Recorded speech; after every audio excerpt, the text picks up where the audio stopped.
अल्हम्दुलिल्लाह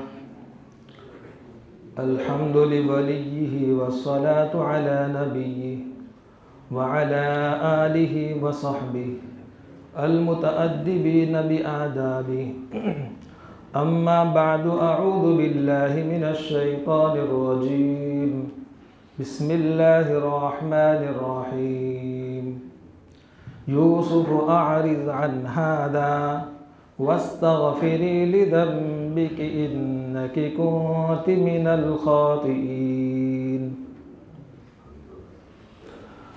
हज़रत यूसुफ अलैहिस्सलाम की बेगुनाही को साबित करने के लिए अल्लाह जल्ल शानुहु व अम्मा नवालुहु ने एक शीरख़ार दूध पीते बच्चे को गोयाई दी, बोलने की ताकत दी और सरीह अल्फाज में उसने एक उसूल और ज़ाब्ता बतला दिया, जिसकी वजह से अज़ीज़ मिस्र के सामने ये बात आश्कारा हो गई, खुल कर के सामने आ गई कि कौन कसूरवार है, कौन गुनहगार है, कौन बेकसूर है, कौन बेगुनाह है।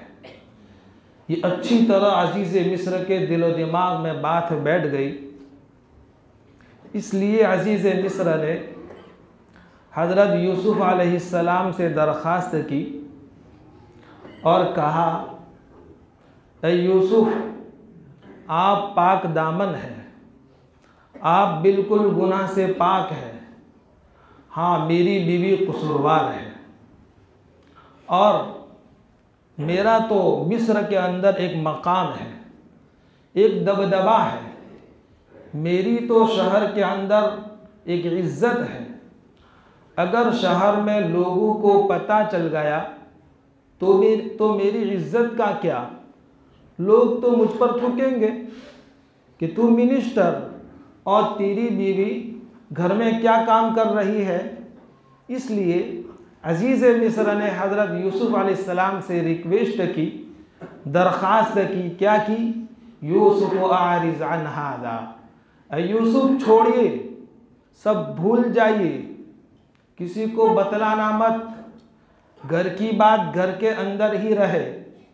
दिल के फफोले जल उठे सीने के दाग से, इस घर को आग लगी घर ही के चिराग से।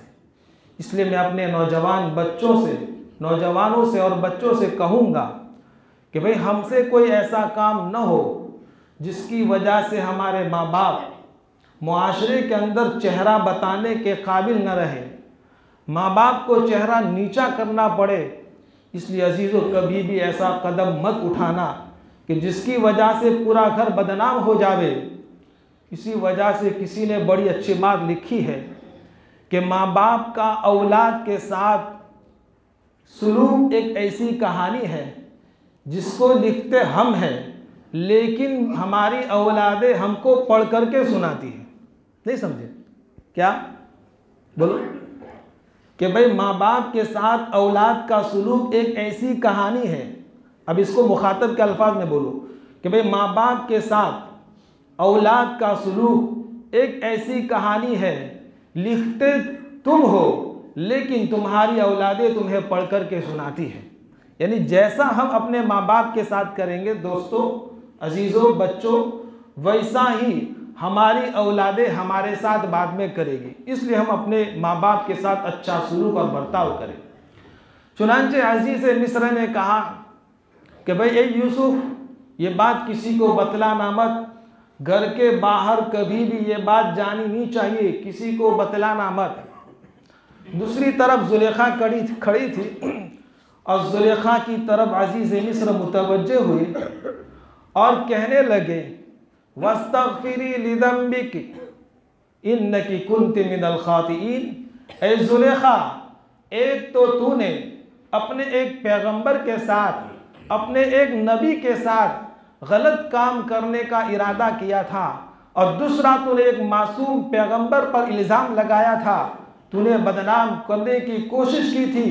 तू अपने गुनाह की माफ़ी मांग, तू ही खताकार है, तू ही सजावार है, तू ही बदकार है। अजीज़ मिस्र किससे कह रहा है? अपनी बीवी जुलेखा से कह रहे हैं कि तू ही कसूरवार है, तू ही गुनहगार है, ये सब तूने ही ढोंग रचा है और तूने एक पैगंबर को बदनाम करने की साजिश की थी। अगर इनके दिल से बद्दुआ निकल गई तो तेरी दुनिया बर्बाद हो जाएगी। आखिरत को तो मानती नहीं थी, तो कहा कि तेरी आखिरत दुनिया क्या हो जाएगी, बर्बाद हो जाएगी। यहाँ रुक करके एक बात कहता चलूँ दोस्तों, हम किसी नेक आदमी के दिल को तकलीफ न पहुँचाए, हम इन पर इल्ज़ाम तराशी न करें, हम इनको बुरा भला न करें, ताना न दे। छुरी का, तीर का, तलवार का तो घाव भरा।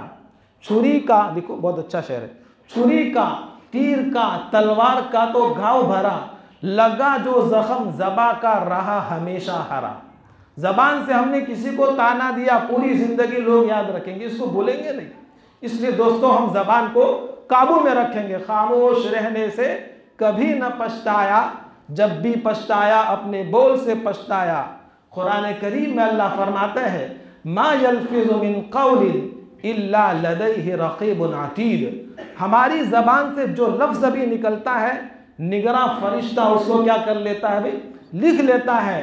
आज कल ज़रूर वो चीज़ें हमारे सामने आकर के रहेगी। इसलिए दोस्तों हम इस बात की तालीम दे रहे हैं, तलकीन कर रहे हैं कि भाई कभी भी हम किसी नेक दिल आदमी को सताएंगे नहीं, इनको बर्बाद बदनाम करने की कोशिश नहीं करेंगे। अगर हमने किसी को सताया, नेक आदमी को परेशान किया, बात तो आई गई हो जाएगी, गुजर जाएगी। लेकिन दोस्तों यूँ तो हमसे बदला नहीं लेंगे, लेकिन अगर अल्लाह ने बदला ले लिया तो हमारी दुनिया भी बर्बाद और आखिरत भी बर्बाद। हज़रत मुफ्ती महमूद बारडोली दामत बरकातुहुल आलिया लिखते हैं, वो कहते हैं कि मेरी वालिदा ने मुझे एक बात बतलाई जब मैं छोटा था। कहा कि बेटा हमारी जो मस्जिद है, उस मस्जिद के एक इमाम साहब थे, बहुत भोले भाले सीधे साधे इमाम साहब थे। अचानक किसी बात में टसल हो गई, टकराव हो गया, हर जगह होता है।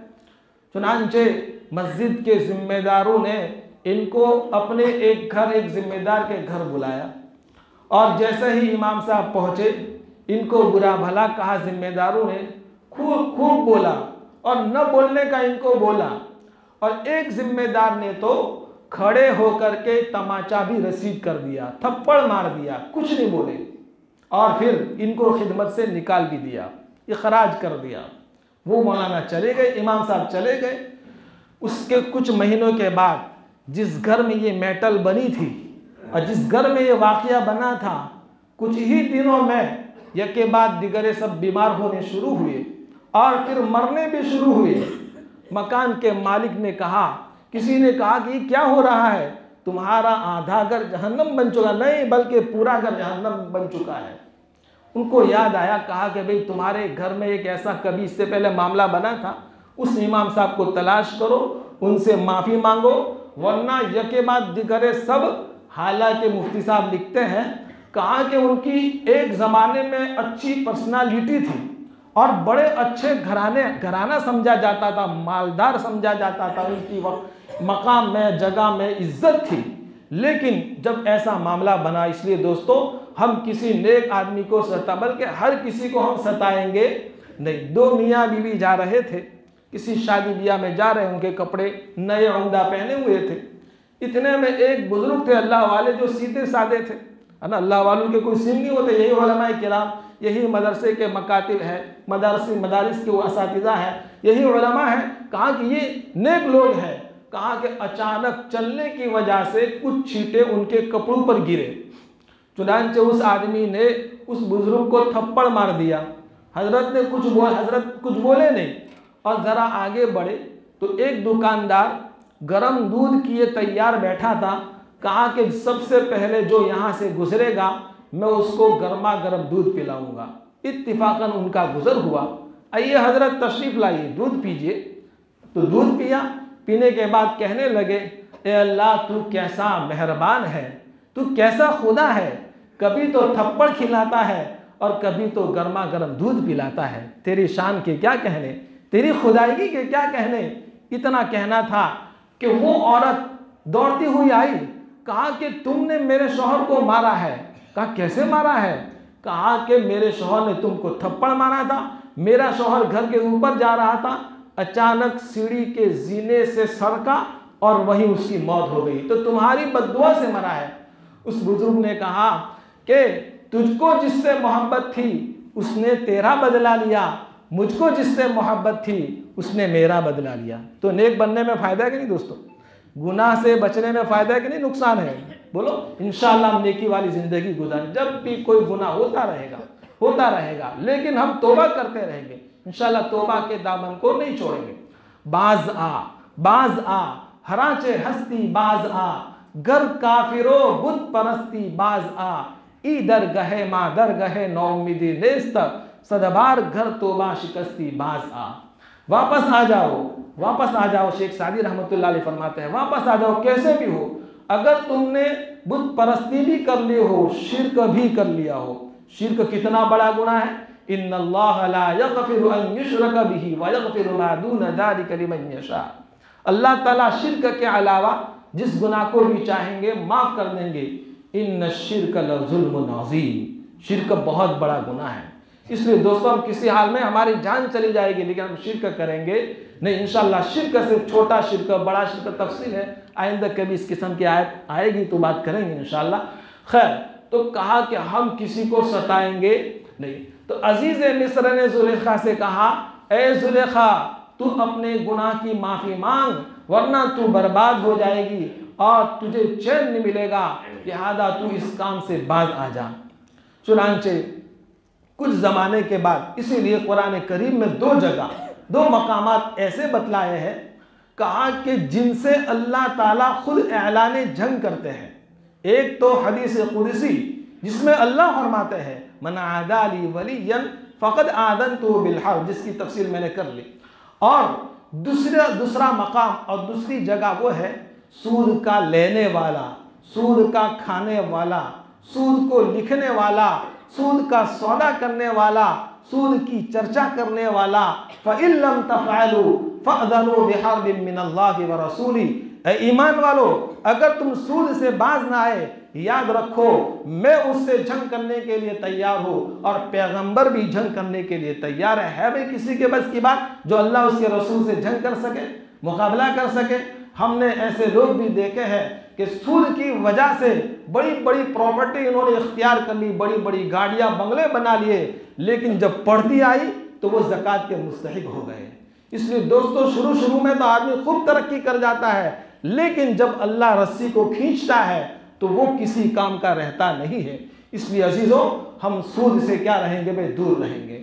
खैर, फिर आगे क्या फरमाते हैं, वक़ाल निस्वतुन फिल मदीनति इम्रअतुल अज़ीज़ तुराविदु फ़ताहा अन नफ़्सिही क़द शग़फ़हा हुब्बा इन्ना लनराहा फ़ी ज़लालिम मुबीन।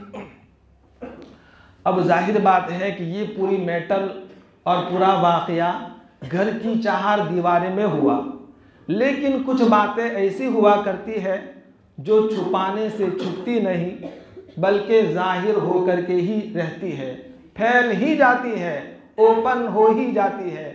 बिल्कुल इसी तरह धीरे धीरे करके शहर के अंदर ये बात फैल गई। हालांकि ये पूरा वाक़या एक महल में हो रहा है, लेकिन धीरे धीरे करके ये बात पूरी शहर के अंदर फैल गई। चुनांचे अब उस अजीज़ मिस्र जो था उसके कुछ दोस्त अहबाब थे, यानी मिस्र के वज़रा थे, मिस्र के मिनिस्टर लोग थे। उनके ख़ानदान के अंदर और उनकी फैमिली के अंदर ये बात कुछ ज़्यादा ही मशहूर हो गई, और ख़ास तौर पर उस जो रॉयल्स फैमिली थी, ऊंचे ख़ानदान की फैमिली थी, उसमें 5 औरतें ज़्यादातर इसकी चर्चा करने लगी और उसकी बातें करने लगी। कितनी औरतें? 5 औरतें। ख़ानदान में 5 औरतें, जो रॉयल्स फैमिली थी, बड़ा ऊंचा ख़ानदान था, उस ख़ानदान की 5 औरतें बातें करने लगी। और बातें क्या कर रही हैं? देखो हमारे जो अजीज़ मिस्र है मिनिस्टर, उनकी जो बीवी है जुलेखा, कितनी बेगैरत है और कितनी नाक़िबत अंदेश है कि अपने एक ग़ुलाम के साथ बुरे काम का इरादा कर रही है। हालांकि उनकी बातों से तो पारसाई टपक रही है, लेकिन बोलो उनके अंदर राल भी टपक रही है। क्यों? अजीज़े मिस्र यूसुफ अलैहिस्सलाम के हुस्न के चर्चे पूरे मिस्र के अंदर पूरी तरह फैल गए थे। वो बातें कर रही हैं, कितनी बेगैरत है, कितनी कम अकल है कि एक गुलाम पर फरिश्ता हो गई, एक गुलाम को दिल बैठी, जिसकी ताबीर कुरान करीम में क्या ज़बरदस्त इख्तियार की है, कद शगफ़हा हुब्बा, उसकी मोहब्बत ने उसको घायल कर दिया है, उसकी मोहब्बत ने उसको एक कारी ज़रब लगाई, गहरी ज़रब लगाई है, और एक गुलाम को दिल बैठी, एक गुलाम के साथ इस किस्म का मामला करती है। चुनांचे ये बड़ी गलती में है। कौन बातें कर रही है? वो मिस्र की जो 5 औरतें, वो सारी बातें कर रही है और इस किस्म के चर्चे कर रही है।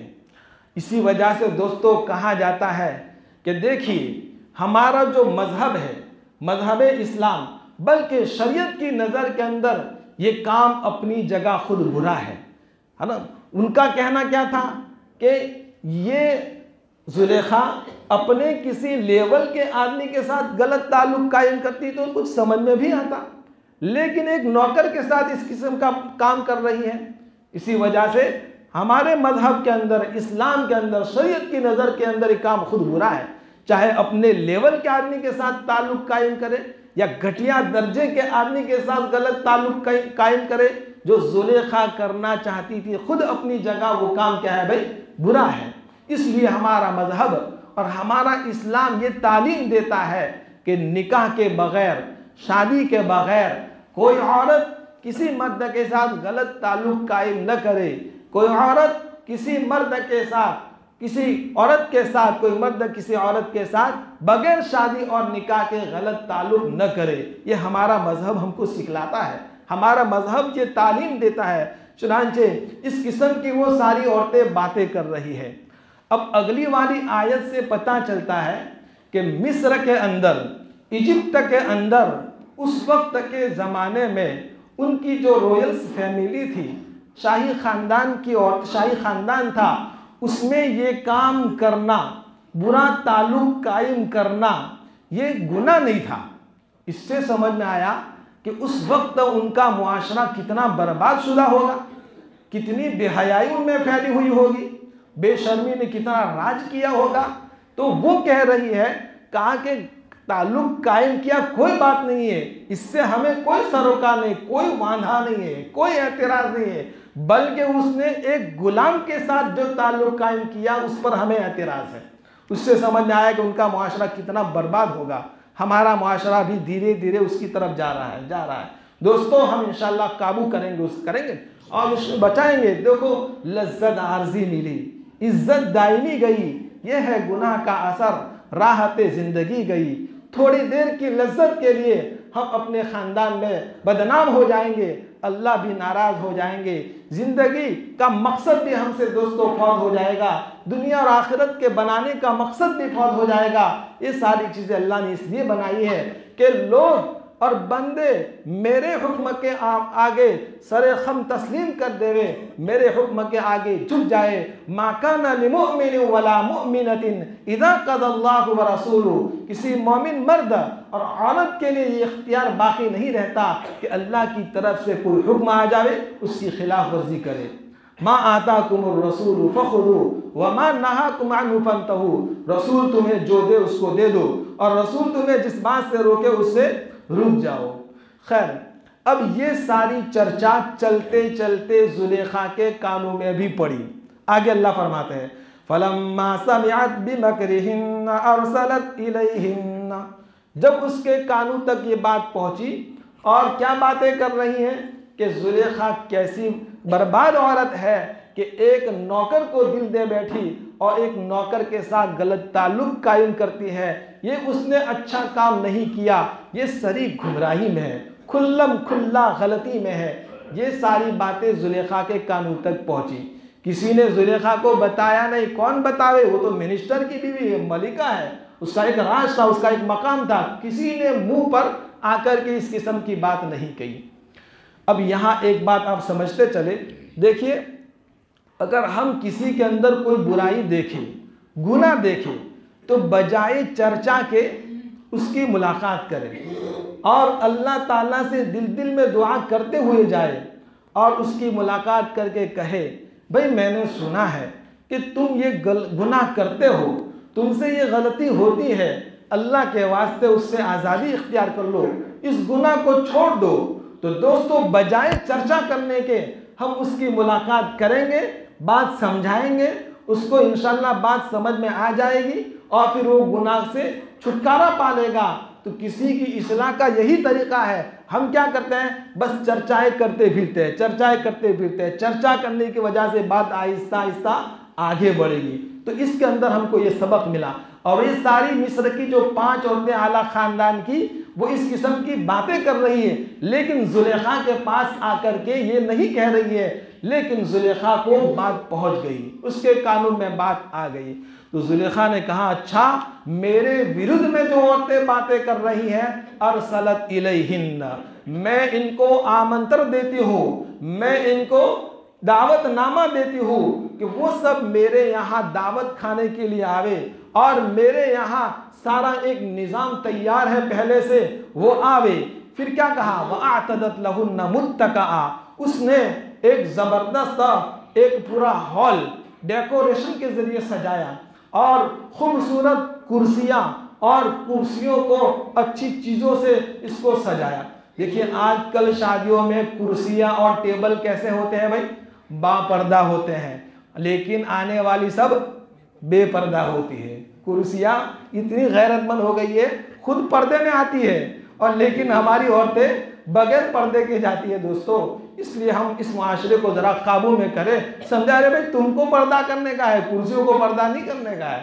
खैर, तो उसने एक बड़ा हॉल बुक करवाया और उसके अंदर हर तरह के खाने रखे और फिर उसके बाद क्या हुआ, वो खाने जो बगैर काट के खाए जाते हैं वो भी रखे और जो काट कर खाने खाए जाते हैं वो भी रखे। वो क्या है भाई, फल फ्रूट भी रखे ताकि इसको काट करके खाए।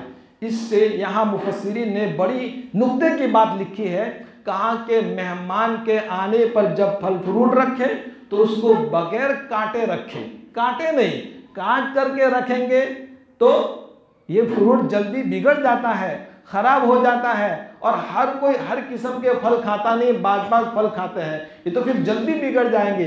जिसको जी में जो फल आएगा, जिसमें दिलचस्पी होगी वो खाएगा और अगर नहीं भाता है तो वो नहीं खाएगा, है ना। छुरिया भी साथ में रख दी। हालांकि जुलेखा का मकसद क्या है, उसका मकसद कुछ और है। और फिर सारी औरतें आ गई और खाने बैठी, तैयार शुदा खाना खाया। फिर जब फ्रूट की बारी आई, फल की बारी आई, सेब की बारी आई, वो गई किसके पास, हजरत यूसुफ अलैहिस्सलाम के पास। हजरत यूसुफ अलैहिस्सलाम एक कमरे में थे, वहां जाकर के कहते हैं, यूसुफ चलना है। अरे भाई, दूसरी मुसीबत और खड़ी हो गई, कहाँ चलना है, बस चलना है, मैं तुम्हारी मलिका हूँ, मैं तुम्हारी सेठानी हूँ, तुम मेरे नौकर हो, तुम मेरे गुलाम हो, तुमको मेरे साथ चलना होगा। अरे कहाँ चलना है, कि बस चलना होगा। तो अजीज़, यूसुफ अलैहिस्सलाम फिर दिल दिल में दुआ करेंगे, एक घाटी और आई, चलो भाई हमारा काम तो यही है, दुनिया के अंदर आजमाइश मुसीबतें ये हमारा बोलो हिस्सा है, इसलिए घबराने का नहीं। जितनी भी बीमारी आवे, मौलिक बीमारी आवे, हजरत इमरान इब्न हुसैन रज़ियल्लाहु ताला अन्हु 35 साल बीमार रहे। कितने साल बीमार रहे, 35 साल बीमार रहे। किसी ने कहा, हजरत क्या हाल है, बहुत अच्छा हाल है, जब से बीमार हुआ तब से फरिश्ते रोज़ाना मेरी इयादत को आते हैं और मुझे तसल्ली देते हैं और जन्नत की खुशखबरी सुनाते हैं। इसलिए दोस्तों, बीमारी ये अल्लाह की तरफ से एक नेमत भी है, लिहाजा हम ऐसे मौके पर क्या करेंगे, सब्र करेंगे। चुनांचे उसने कहा कि भाई मिस्र की बड़े ख़ानदान की औरतें आई हैं, तुमको वहाँ चलना है। तब हज़रत यूसुफ अलैहिस्सलाम ने कहा कि चलो, इतनी बड़ी कोई मुसीबत नहीं है। हज़रत यूसुफ अलैहिस्सलाम को कहा कि तुम ज़रा टनाटन तैयार होकर के तुमको गुजरना है। और जो बड़ा हॉल हमने बुक करवाया है, वहाँ 2 दरवाजे हैं, एक दरवाजे से जाना है और दूसरे दरवाजे से तुमको निकल जाना है। और जैसे ही उन औरतों ने सेब को हाथ में लिया, फ्रूट को हाथ में लिया और तेज छुरी हाथ में ली, वआतत कुल्ल वाहिदतिन मिनहुन्न सिक्कीना, हर एक को क्या दे दी, साथ में छुरिया भी रख दी, छुरिया भी दे दी। और सब अब फ्रूट के खाने की बारी आई।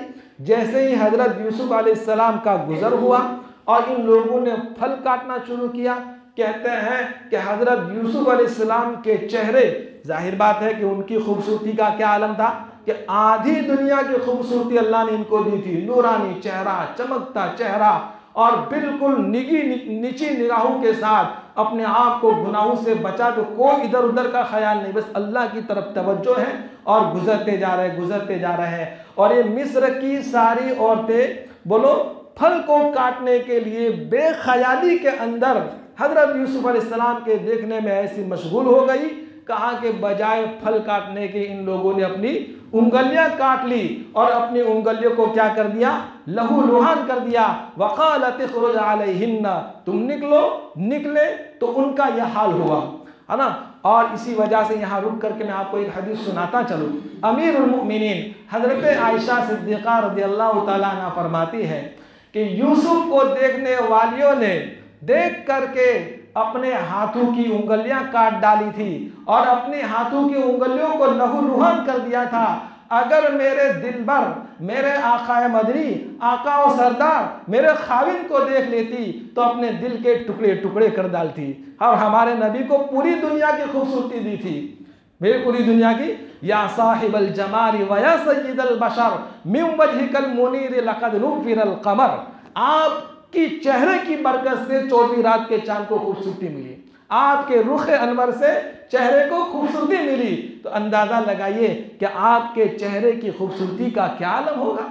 तो आयशा ने कहा इन लोगों का यह हाल हुआ, और अगर हम मेरे नबी को और मेरे खालिद को देख लेती तो उनका क्या हाल होता। फलम्मा रअयनहु अकबरना व क़त्तअना अयदियहुन्ना, इन लोगों ने जब हजरत यूसुफ, इसलिए देखो दोस्तों ये सारी बातें कुरान करीम की हैं, अगर कुरान में न होती तो हम न मानते, और कुरान पर हमारा ईमान और यकीन है। कुरान क्या कह रहा है कि हजरत यूसुफ अलैहिस्सलाम का नक्शा कैसे खींच रहा है।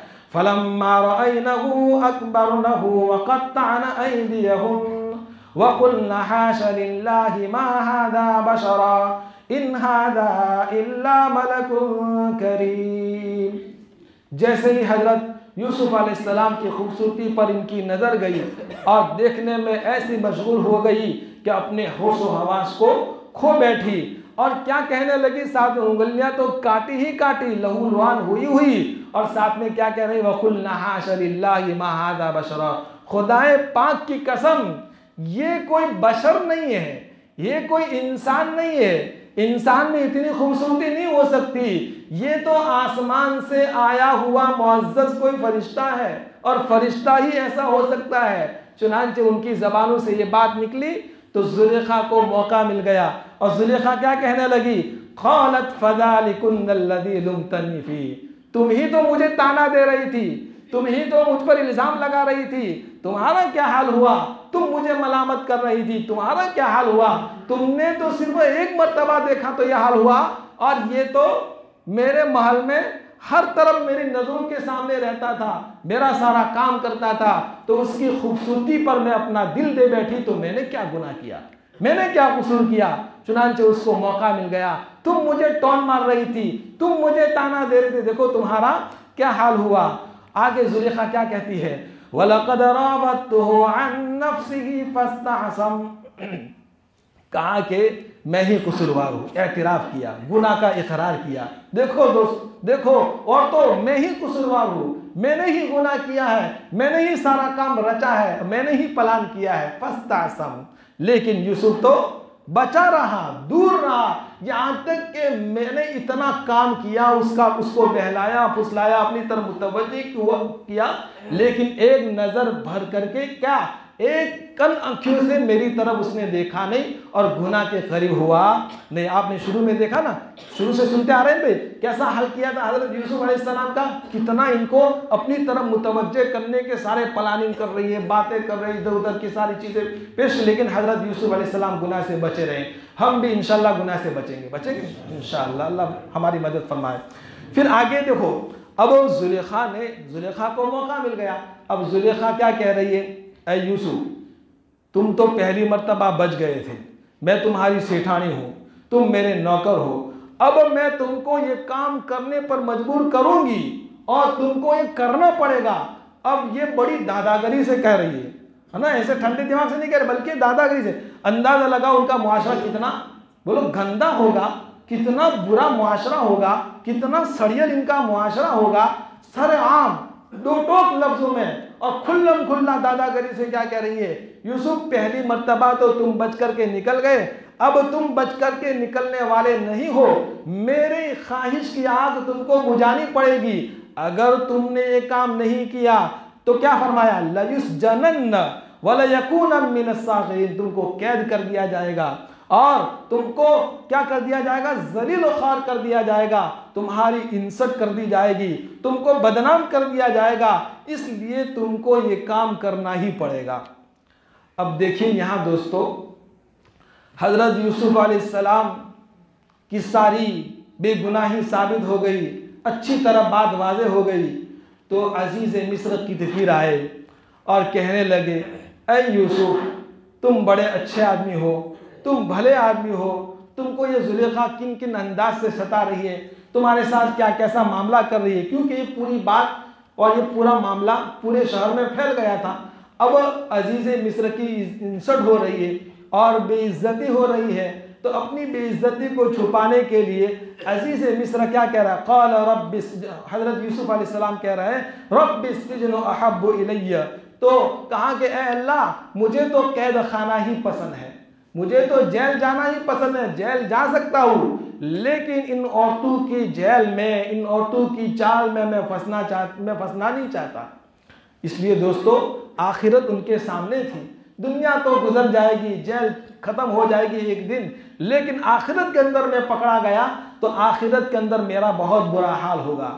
चुनांचे अजीज़ मिस्र ने जब जेल का कहा तो वो हजरत यूसुफ अलैहिस्सलाम कह रहे थे, अरे यार मैं तो दुआ करना था, कब से कह रहा हूँ, कल जेल में डालते हो तो आज डाल दो, कल डालते हो तो आज डाल दो, मैं आज जेल में जाने के लिए क्या हूँ भाई, तैयार हूँ। हजरत यूसुफ अलैहिस्सलाम जेल में जाने की दुआ भी कर रहे हैं। इससे पता चला कि दोस्तों गुनाह बड़ी ख़तरनाक चीज़ है, गुनाह से बचना बहुत ज़रूरी है।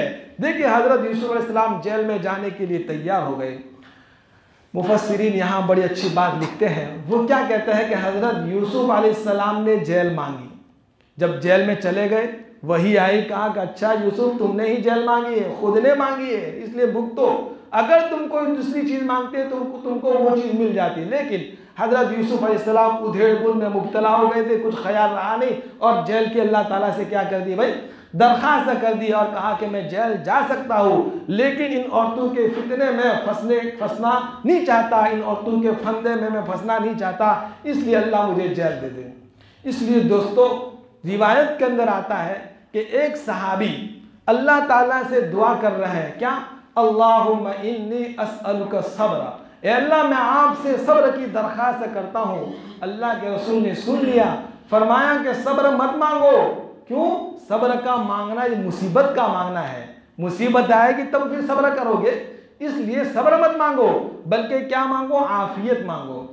चुनांचे अल्लाह के रसूल ने हमको दुआ सिखलाई, अल्लाहुम्मा इन्नी अस्अलुकल आफिया व दवामल आफिया व शुक्र अलल आफिया, ए अल्लाह मैं आपसे आफियत की दरख्वास्त करता हूँ, हमेशा मैं आफियत के साथ रहूँ उसकी भी दरख्वास्त करता हूँ, और आफियत पर तेरा शुक्र अदा करूँ उसकी भी मैं दरख्वास्त करता हूँ।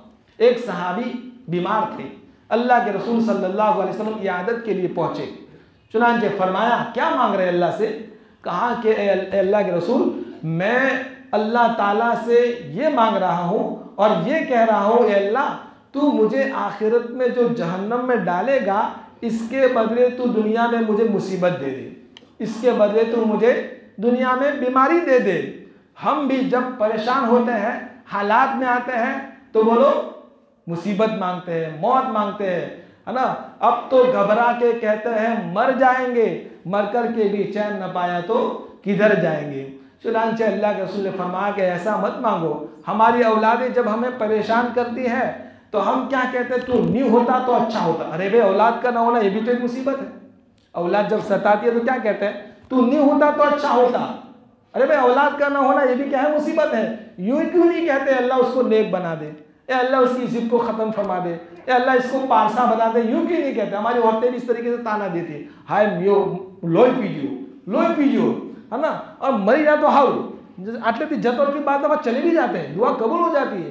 इसलिए औरतों को सही कि इस किस्म के अल्फाज न बोले, इस किस्म की बातें।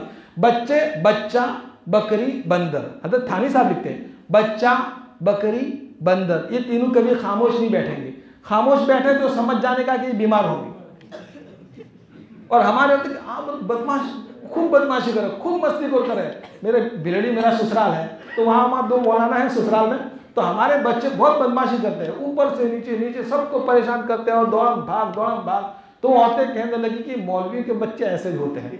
मैंने इनको कहा कि देखो, ये इसलिए कि मौलाना लोग बेचारे नेक बनने की कोशिश कर रहे हैं और आलिम हाफिज बन रहे होते हैं, तो वो भी अपनी औलादों को नेक बनाएंगे, इसलिए शैतान उनके पीछे ज़्यादा रहता है। उनको जब कहा तो कि हाँ सब तुम्हारी बात सही है। इसलिए हकीम उल उम्मत मौलाना अशरफ थानी रहमतुल्लाह अलैह किताब का मुताला कर रहे थे, तो एक बच्चा लाया गया, छोटा बच्चा, घड़ी की तरफ देखे, वक्त ज़्यादा हो गया।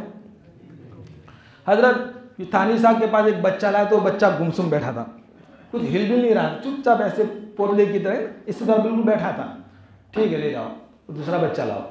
तो दूसरे बच्चे को लाए, दाढ़ी के बाल खींचे, किताबें फाड़ी, कहा कि हाँ ये बच्चा है। बच्चा तो ऐसा होना चाहिए, जितना कूदेगा, जितना खेलेगा, उसके बदन की वर्जिश होगी, उसकी सेहत में इजाफा होगा, है ना। इसलिए अल्लाह के रसूल फरमाते हैं कवी मोमिन ये बेहतर है ज़ईफ मोमिन से, कवी मोमिन ये बेहतर है ज़ईफ मोमिन से। इसलिए दोस्तों, हमें हर वक्त सेहतमंद बनने की कोशिश करनी चाहिए, इस किस्म की ग़िज़ाएं खानी चाहिए और तमाम बुरी आदतों से, बुरी बातों से हमें दूर रखना चाहिए। जितना हम इंशाल्लाह इन चीज़ों से दूर रहेंगे, हमारी सेहत में क्या होगा भाई, इजाफा होगा।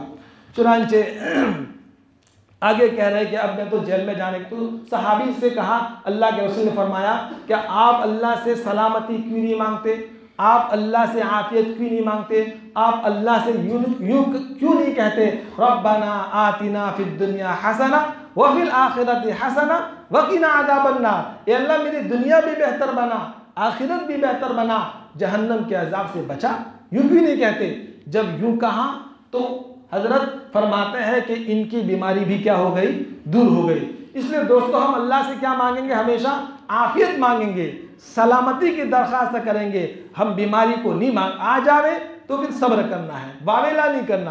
परेशानी आ जावे सब्र करना, लेकिन परेशानी को मांगना नहीं, बीमारी को मांगना नहीं। फिर आगे ज़ुलेखा इकरार कर रही है, हज़रत यूसुफ अलैहिस्सलाम भी इकरार कर रहे हैं, व इल्ला तस्रिफ अन्नी कैदहुन्ना अस्बु इलैहिन्ना व अकुम मिनल जाहिलीन। ऐ अल्लाह, अगर आपने मुझे इन औरतों के फितने से आज़ाद नहीं किया, इनसे मुझे नहीं फेरा, तो मैं तो जाहिल लोगों में से हो जाऊंगा, बर्बाद होने वाले लोगों में से मैं हो जाऊंगा। ए अल्लाह, मैं औरतों के फितने में फंसना नहीं चाहता, उनके फंदे में पड़ना नहीं चाहता, मुझे जेल दे दे, मैं जेल जाने के लिए तैयार हूँ। चुनांचे अल्लाह ताला ने हज़रत यूसुफ अलैहिस्सलाम की दुआ कबूल की। क्या फरमाते हैं, फस्तजाब लहू रब्बुहु फसरफ़ अन्हु कैदहुन इन्नहु हुवस समीउल अलीम। अल्लाह ताला ने हज़रत यूसुफ अलैहिस्सलाम की दुआ कबूल की और हज़रत यूसुफ अलैहिस्सलाम से सारे मकर को दूर कर दिया। अल्लाह ताला खूब सुनने वाले और खूब जानने वाले हैं। अब हज़रत यूसुफ अलैहिस्सलाम गए, कहाँ गए भाई, जेल के अंदर गए। और जेल में जब गए तो फरमाते हैं कि जेल बज़ाहिर नुकसानदेह थी, जेल बज़ाहिर क्या थी भाई, बड़ी ख़तरनाक चीज़ थी, लेकिन जेल में जाना हज़रत यूसुफ अलैहिस्सलाम के लिए रहमत बना। 2 एतबार से, एक एतबार से ये कि औरतों के फंदे से आज़ाद हो गए। यूसुफ अलैहिस्सलाम ने तो कहा था, समझा था कि ये तो खाली ज़ुलेखा ऐसी है, लेकिन ये तो पूरे मिस्र की औरतें बोलो इस किस्म की है और सब मुझे अपने फंदे में फंसाना चाहती है, मुझसे काम करवाना चाहती है, गलत काम की इन लोगों की आदत है, इसलिए मैं अब यहाँ रहना चाहता नहीं हूँ। और दूसरी वजह ये कि जेल ही की बरकत से हज़रत यूसुफ अलैहिस्सलाम मिस्र के क्या बने, बादशाह बने। चुनांचे हज़रत यूसुफ अलैहिस्सलाम गए जेल में, साथ में 2 आरोपी और गए। उन 2 आरोपियों ने ख्वाब देखा। क्या ख्वाब देखा, इंशाअल्लाह आइंदा की मजलिस में आएगा। फिर बादशाह ने भी ख्वाब देखा। बादशाह ने भी कितना अजीब और गरीब ख्वाब देखा जिसकी ताबीर कोई नहीं बता सका। एक को कहा था कि यूसुफ मेरी बात अपने बादशाह के सामने रखना, उसको भी शैतान ने भुला दिया। इंशाअल्लाह सारी तफसील आइंदा की मजलिस में आएगी। अल्लाह तबारक व ताला हम सबको इन चंद बातों पर अमल करने की तौफीक अता फरमाए। अल्लाह ताला हमारे बीमारों को शिफाए कामिला दाइमा आजिला मुस्तमिर्रा नसीब फरमाए। खुसूसन हज़रत मौलाना बिलाल साहब जो इस वक्त बीमार चल रहे हैं, कंज़े मरगूफ़ फैज़ सफ़ा के उस्ताद मोहतरम हैं, इनके हक़ में दुआ करें। अल्लाह ताला जल्द अज जल्द शिफा याबी से इनको वापस फरमा अपने घर पहुंचा दे। इसी तरह हमारे एक खालू वो भी बीमार है, ऑक्सीजन पर है, साथी से दरख्वास्त है कि इनके हक़ में भी दुआ करें। अल्लाह ताला हम सबको मोहलिक बीमारियों से, जानलेवा बीमारियों से, दवाखानों की बीमारियों से, दवाखानों के धक्कों और ख़र्चों से हमारी हिफाजत फरमाए। अल्लाह ताला हम सबको कुरान करीम का आशिक बनाए, कुरान करीम को समझने का दीवाना बना दे। हर वक्त कुरान करीम का मुताला करते रहे, पढ़ते रहे, लोगों को समझाते रहे। अल्लाह ताला हमारे लिए हर तरह की सहूलियात मैसर फरमाए। व आखिर दावाना अल्हम्दुलिल्लाहि रब्बिल आलमीन।